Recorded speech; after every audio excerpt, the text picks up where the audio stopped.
On the evening of the 17th of July 2008, Afghan police approach a woman near a busy market in Ghazni. She was wearing a blue burqa and travelling with a young boy. Besides them were two small bags. This wasn't a random encounter. Officers in Ghazni had already been warned that a woman, travelling with a young boy, might be coming to the city to attack the provincial governor. Police tried speaking to her in Dari and Pashto.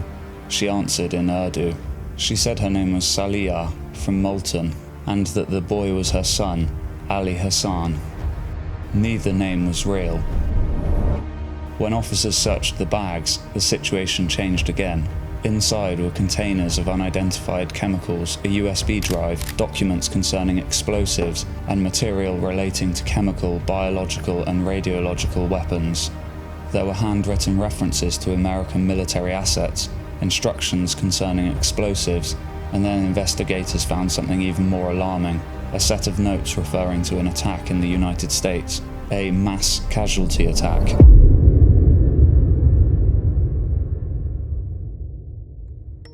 The woman was Aafia Siddiqui. The boy beside her was actually her son, but his name was Ahmed. Almost everything about her identity seemed at odds with the scene in Ghazni.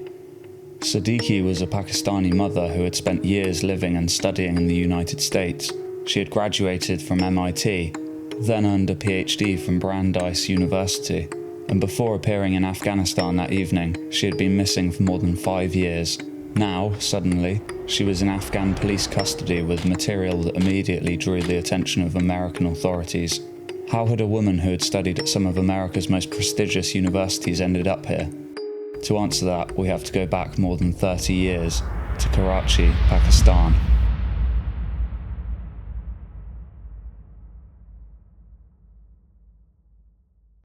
Aafia Siddiqui was born in Karachi in 1972 into a prosperous, highly educated and deeply religious family. She moved to the United States and, in 1991, transferred to MIT to study biology. Former students remember her as a religious and academically driven person. Religion was not separate from her student life. She became heavily involved in Islamic outreach. Then the war in Bosnia gave that activism a more urgent focus. As Bosnian Muslims suffered ethnic cleansing and atrocities, Siddiqui raised money through the al-Qaeda refugee center. People associated with its Brooklyn network were later linked to the 1993 World Trade Center bombing and other militant plots, though Siddiqui herself was not implicated in that attack. One Muslim student organizer who'd worked with her later remembered a more confrontational view. He recalled Siddiqui arguing that Bosnians needed guns rather than food and clothing. Around that same period, she completed an NRA basic pistol course, but her life in America still followed a conventional academic path. She married Amjad Khan, had 2 children, and continued her studies at Brandeis University. Her doctoral work concerned visual learning, memory, and imitation. She completed her PhD in 2001. By then, even the people close to her described Siddiqui very differently. Her husband later said she had become increasingly focused on jihad. Others who knew her said that they had never heard her advocate violence.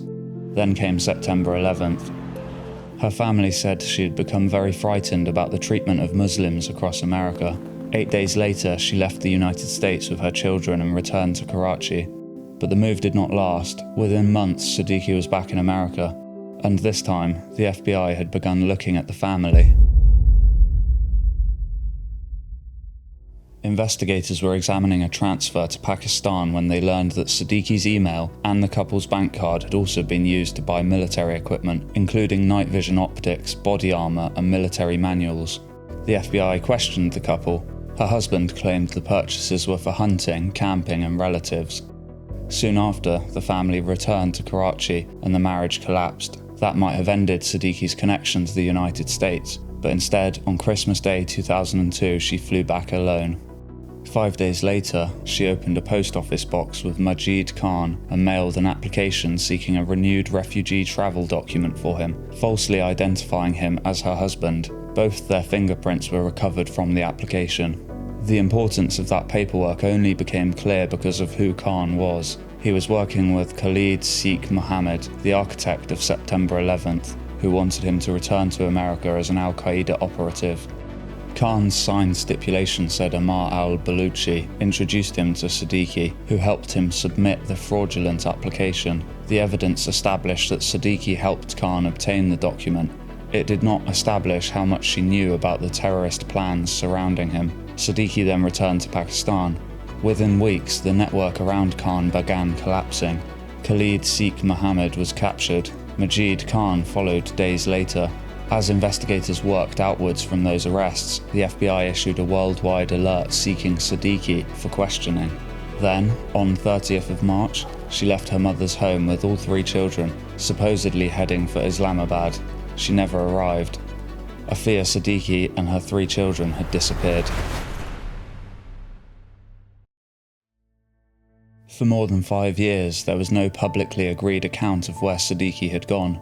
In 2004, Attorney General John Ashcroft and the FBI Director Robert Mueller publicly sought information about Siddiqui and 6 others amid fears of a possible attack. But Siddiqui remained missing, so did her children.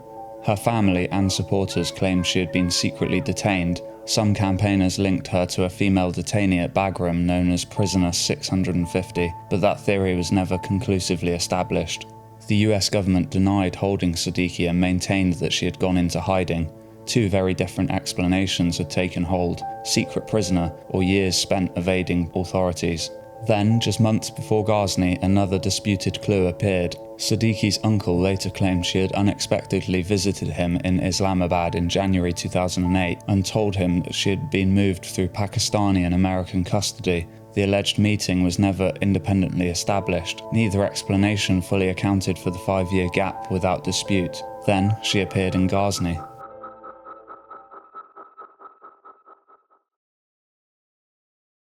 The material found of Siddiqui included references to the Empire State Building, the Statue of Liberty, Wall Street, the Brooklyn Bridge, and Plum Island.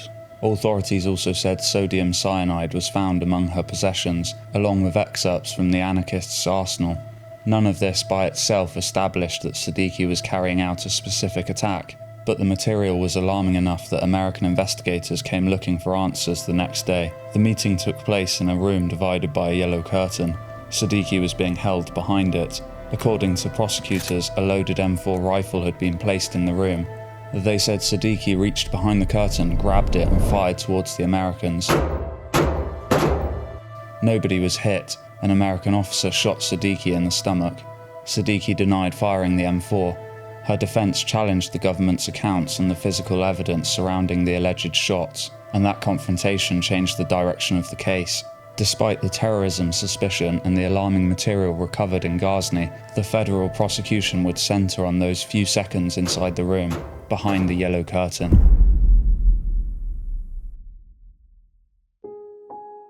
Siddiqui was transferred to the United States. Her trial began in New York in 2010.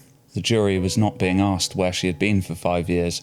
It was not being asked whether she had planned a mass casualty attack. It was being asked what happened during those few seconds in Ghazni. The prosecution said Siddiqui fired the M4. Siddiqui said she had not. Her defense challenged the government's accounts and the physical evidence. The jury found her guilty on all 7 counts from the Ghazni confrontation. Then came the sentence. On the 23rd of September 2010, Aafia Siddiqui was sentenced to 86 years in federal prison. Those 86 years were for what happened in Ghazni. Siddiqui was never convicted of plotting the mass casualty attacks described in the material found with her.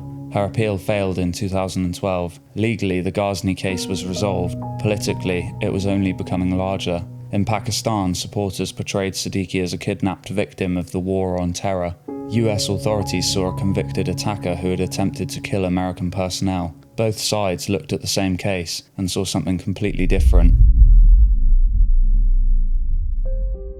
In January 2022, Aafia Siddiqui's name surfaced again.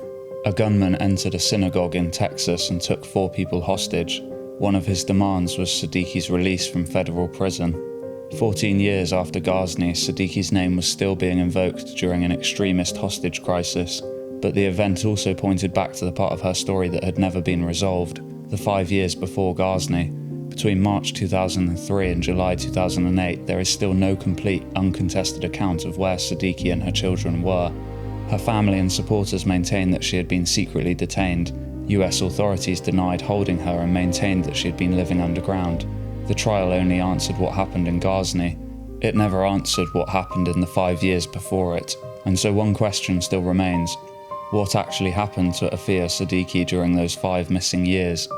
Her release is currently scheduled for 2082. By then, she would be 110 years old, which means we may never know what actually happened to her.